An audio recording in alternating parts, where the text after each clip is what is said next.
Assalamualaikum sahabat beriman. Tahukah kamu, tidak semua azab dari Allah ditunda hingga hari kiamat.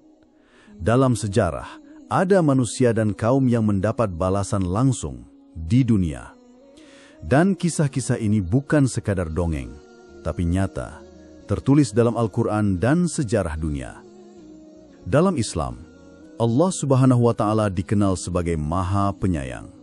Namun Dia juga Maha Adil. Ketika suatu kaum melampaui batas, mendustakan nabinya, dan terus-menerus berbuat kerusakan, azab bisa turun bahkan sebelum kematian menjemput.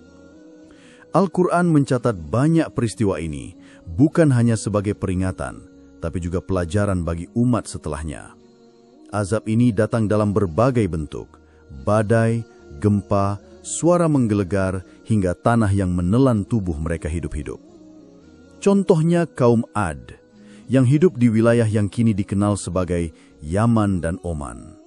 Mereka adalah kaum yang kuat dan megah, namun sombong dan menolak Nabi Hud. Azab pun datang dalam bentuk angin kencang selama 7 malam 8 hari, yang menghancurkan segalanya. Lalu ada kaum Thamud, yang menolak Nabi Saleh dan menyembelih unta yang Allah jadikan sebagai ujian bagi mereka. Mereka dihancurkan oleh petir dan suara mengguntur yang menghentikan hidup mereka seketika. Dan siapa yang tak kenal Fir'aun, penguasa Mesir yang mengaku sebagai Tuhan? Ia menindas Bani Israel dan menolak dakwah Nabi Musa. Ketika dikejar oleh tentara Mesir, Allah membelah Laut Merah agar Bani Israel bisa selamat. Tapi saat Fir'aun mencoba menyusul, laut pun menutup kembali dan menenggelamkannya, menjadi contoh nyata bagi seluruh umat manusia.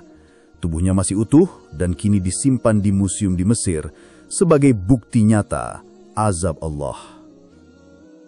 Saudaraku, kisah-kisah ini bukan untuk menakut-nakuti, tapi agar kita sadar bahwa setiap perbuatan ada konsekuensinya.